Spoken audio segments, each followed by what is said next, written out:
Hello అండి. How are you all? Welcome to Sandesh world. ఈరోజు మా కిచెన్లో నేను క్విక్గా అయిపోయే ఒక టమాటా పికిల్ పెట్టుకుంటున్నాను. అంటే ఇది మనం ఎక్కువ రోజులు నిల్వ ఉండే పచ్చడి కాదు. 2 మంత్స్ 3 మంత్స్ అంతే. సో దీనికి నేను అయితే ఈరోజు ఒక ఆల్మోస్ట్ 2 కేజెస్ టొమాటోస్ ఉన్నాయి. ఇవి చాలా పెద్ద టొమాటోస్. అందువల్ల నాకు 8 టొమాటోస్ ఈజీగా మెజర్మెంట్స్లో 1.5 to 2 కేజెస్ ఉంటాయి. సో దీనికి మనకి యాజ్ యూజువల్ మనకి మిగతావన్నీ మనం గార్లిక్, మెంతులు, ఆవాలు ఇవన్నీ మెజర్మెంట్స్లో కావాలి. యూజువల్గా నేనైతే ఎగ్జాక్ట్ మెజర్మెంట్స్లో చేసుకోవట్లేదు. నాకు నా ఫ్యామిలీకి ఎట్లాంటి స్పైసెస్ కావాలి అనేది దాన్ని బట్టి నేను చేసుకుంటున్నాను. సో దానిని చూపిస్తాను. ఈ టొమాటోస్ని మంచిగా నేను వాష్ చేసేసుకొని మంచిగా వైప్ చేసి పెట్టుకున్నాను. మనకి వెట్టు ఉండకూడదు, టొమాటోస్లో తొందరగా పాడైపోతుంది. సో వీటిని సన్నగా కట్ చేసి పెట్టుకుంటాను. నేను ఇలా ఒక ప్యాన్ తీసేసుకొని కట్ చేసుకున్న టొమాటోస్ అన్నిటినీ ఈ ప్యాన్లో వేసుకున్నానండి. ఆయిల్ యూజ్ చేయలేదు. డైరెక్ట్గా ప్యాన్లో టొమాటోస్ వేసుకున్నాను. నేను ఇక్కడ వైన్ టొమాటోస్ తీసుకున్నాను. ఈ వైన్ టొమాటోస్లో కొంచెం వాటర్ ఎక్కువ ఉంటుంది, వాటర్ కంటెంట్ ఎక్కువ ఉంటుంది. సో మనకి ఆ టొమాటోస్లో వచ్చే వాటర్తో ఈ టొమాటోస్ కుక్ అవ్వాలి. సో ఒకసారి మిక్స్ చేసుకొని కుక్ చేస్తాను. ఇక్కడ టొమాటోస్ నేను ఆల్మోస్ట్ 2 కేజెస్ తీసుకున్నానండి. సో కానీ నేను దీంట్లోకి చూసారా చింతపండు టామరిన్ ఒక లెమన్ సైజ్ తీసుకుంటున్నాను. యాక్చువల్గా ఎక్కువే వేసుకుంటారు. నాకైతే ఎక్కువ పులుపు అవసరం లేదండి. ఈ టొమాటోస్తో వచ్చే పులుపే సరిపోతుంది. ఇది ఆల్రెడీ సీడ్లెస్ చింతపండు. సో ఈ చింతపండుని నేను వేసుకున్నాను. దీనిని ఇప్పుడు నేను లిడ్ పెట్టేసుకొని ఒక 10 minutes మంచి కుక్ చేసుకుంటాను. చూసారు కదా, వైన్ టొమాటోస్ వాడుకున్నాను కదా, అందువల్ల వాటర్ ఎక్కువ వచ్చేసాయి లిడ్ పెట్టేసరికి. ఇక్కడి నుంచి మనం లిడ్ తీసేస్తున్నాను. నేను లిడ్ తీసేసి ఈ వాటర్ అంతా ఎవాపరేట్ అయిపోయేలాగా కుక్ చేసేసుకోవాలి. టొమాటో అండ్ ఈ చింతపండు ఇందులో మంచిగా కుక్ అయిపోవాలి ఈ వాటర్లోనే. ఇంకా వాటర్ మనకి ఉండకూడదు. సో నేనైతే ఇంక లిడ్ పెట్టను ఇప్పుడు. ఇక్కడ నేను లిడ్ తీసేస్తున్నా కూడా ఇంకా ఇంత వాటర్ ఉంది. సో నేను ఇంకా దీనిని ఆఫ్ చేసేస్తాను. ఇది బాగా కూల్ అయిన తర్వాత నేను దీన్ని గ్రైండ్ చేసుకొని మిగతావి వాటిలో మిక్స్ చేసుకొని మనం పోపు పెట్టుకుంటాము. సో దీనికి ఇది చేసుకునేటప్పుడు నేను కొన్ని మెంతులు, ఆవాలు, జీలకర్ర ఉంటాయి కదా, వాటిని డ్రై రోస్ట్ చేసుకున్నాను. దాన్ని పౌడరు దీంట్లో మిక్స్ చేసుకోవాలి. ఈ టొమాటోని నేను మెజర్మెంట్ కప్స్ తోటి మెజర్ చేసుకుని మిక్సీలో వేసుకుని గ్రైండ్ చేసుకుంటాను. సో ఇప్పుడు ఫస్ట్ 1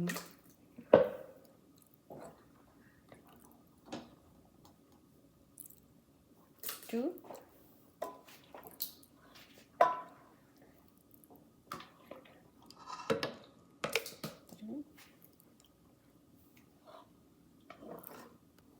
ఇది మనకు 5 కప్స్తో వచ్చిందండి. సో దీనికి నేను 5 అంటే ఫుల్ తోటి 2.5 కప్పు ప్యూరే వచ్చింది. దీనికి నేను దీంట్లో 1 టేబుల్ స్పూన్ మెంతులు, 2 టేబుల్స్ ఆవాలు, జీలకర్ర వేసుకున్న పౌడర్ ఇది నేను పౌడర్ చేసి పెట్టుకున్నాను. నేను 3 టేబుల్ స్పూన్స్ వేసుకుంటున్నాను. సో ఎక్స్ట్రా ఉంది, ఇది కూడా వేసేస్తున్నా.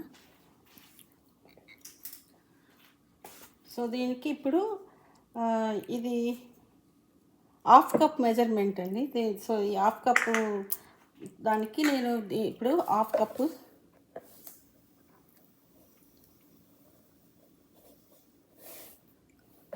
సాల్ట్ వేసుకుంటున్నాను. ఇందులో నేను సాల్ట్ వేసుకున్నానండి. నాకు తగినంత సాల్ట్ వేసుకున్నాను. నేను మెజర్మెంట్లో సాల్ట్ చెప్పట్లేదు. నాకు ఎక్కువ సాల్ట్ అవసరం లేదు, నేను కొంచెం సాల్ట్ తగ్గించుకుంటున్నాను. ఇది చూడండి, ఇది 1/3 కప్పు చిల్లీ పౌడరు. నేను మీకు ఇక్కడ క్వశ్చన్ చెప్పాలండి, నేను ఏది మెజర్మెంట్స్లో చేసుకోవట్లేదు. నా హోమ్లో ఎలా తింటారో అలా చేసుకుంటున్నాను. సో మీరు మెజర్మెంట్స్ ప్రకారం వెళ్ళచ్చు. సో దీంట్లో ఇదిగోండి 1/3 కప్పు ఇదనమాట స్కూపు. దీంతో వేసుకుంటున్నాను 1/3 కప్పు పెప్పర్ ఇది చిల్లీ పౌడర్ వేసుకున్నాను. అండ్ దీంట్లో కొన్ని గార్లిక్స్, ఈ గార్లిక్ కూడా నేను కొన్ని పీల్ చేసి పెట్టుకున్న గార్లిక్. అండ్ ఇప్పుడు ఒక 1/2 టేబుల్ స్పూను నేను పసుపు కూడా వేసుకున్నాను. కొంచెం పసుపు వేసుకున్నాను. ఇప్పుడు ఇవన్నిటిని ఒకసారి మిక్సీ చేసుకుంటాను.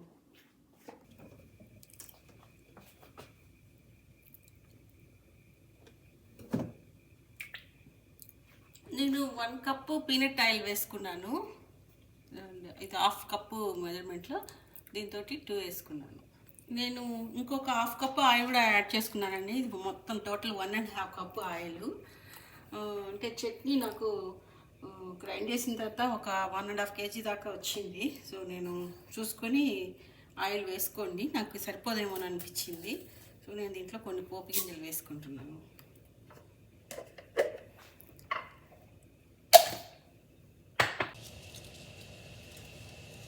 దీంట్లో నేను కొన్ని వెల్లుల్లిపాయలు వేసుకుంటున్నాను. కొన్ని వెల్లుల్లిపాయ, కొన్ని ఎండుమిర్చి, కరివేపాకు.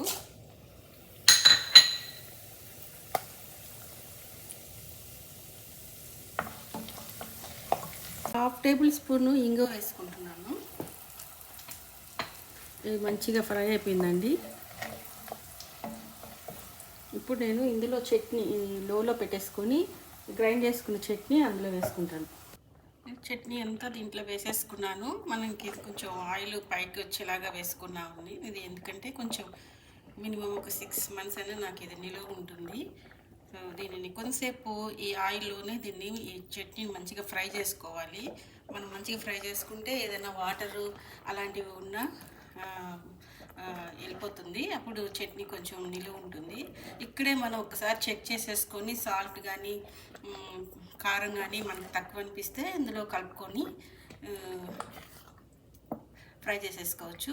సో నేనైతే అన్నీ చూసుకున్నాను, నాకైతే కరెక్ట్గా సరిపోయింది. సో నేను 2 kg టొమాటోస్ వేసుకున్నాను. ఐ థింక్ నాకు ఇక్కడ ఒక 1.5 kg చట్నీ వచ్చినట్టుంది మొత్తం మనం గ్రైండ్ చేసిన తర్వాత. అట్లా ఈ మెజర్మెంట్స్లో మనం అన్నీ వేసుకొని చేసుకోవచ్చు.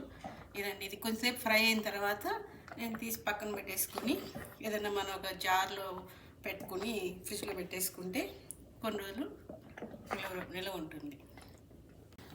ఇట్లా చూసారండి, ఇట్లా పైకి ఆయిల్ కూడా వదిలేస్తుంది. ఇట్లా మనకి ఆయిల్ అంతా ఇట్లా వచ్చేస్తుంది. కొంతసేపు ఇలా ఉంచేసిన తర్వాత మళ్ళీ ఇంకొకసారి ఇలా కలిపేసేసుకొని ఇంకెక్కువసేపు చేయొద్దు, మళ్ళీ థిక్ అయిపోతుంది. మనకి కనీసం కొంచెమే ఇలా ఉండాలి కదా ఏదన్నా టిఫిన్స్లోకి వాటిలోకి తినేటప్పుడు. సో ఇదండి, చాలా ఆయిల్ వేసాను నేను. సో ఇదంతా చల్లగా అయిపోయిన తర్వాత ఆయిల్ అంతా మళ్ళీ పైకి వచ్చేస్తుంది. సో ఇంకా చాలు, ఇది నేను ఇంకా స్టవ్ ఆఫ్ చేసేస్తున్నాను.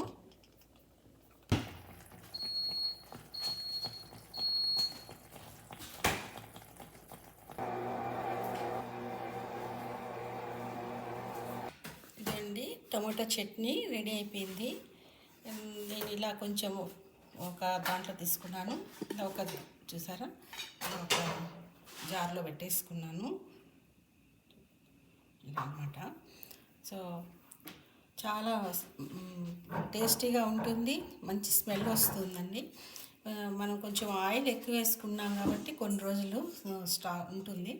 ఇది ఈజీగా ఒక 3-4 months అయితే నిల్వ ఉంటుంది నిల్వ పచ్చడి. సో మనం దీనిని ఎనీ టిఫిన్స్లోకి కానీ పెరుగన్నంలోకి, రైస్లోకి అలా తీసుకోవచ్చు. ఇది నా స్టైల్లో నేను చేసుకున్న పచ్చడి అండి. ఇది ఒక్కొక్కరు ఒక్కొక్క రకంగా చేస్తారు. నేనైతే సాల్టు, కారము అవన్నీ నాకు అవసరమైన మెజర్మెంట్స్లో నేను వాడుకున్నాను. చూడండి ఎంత బాగుంది కదా. సో ఊరుతుందండి చూస్తుంటే. సో మీకు కానీ నచ్చితే లైక్ చేయండి, సబ్స్క్రైబ్ చేసుకోండి, ఫ్రెండ్స్కి కూడా ఫార్వర్డ్ చేయండి. Thank you. సబ్స్క్రైబ్ చేసుకున్న వాళ్ళందరికీ కూడా థ్యాంక్ యూ వెరీ మచ్ అండి. See you in next video.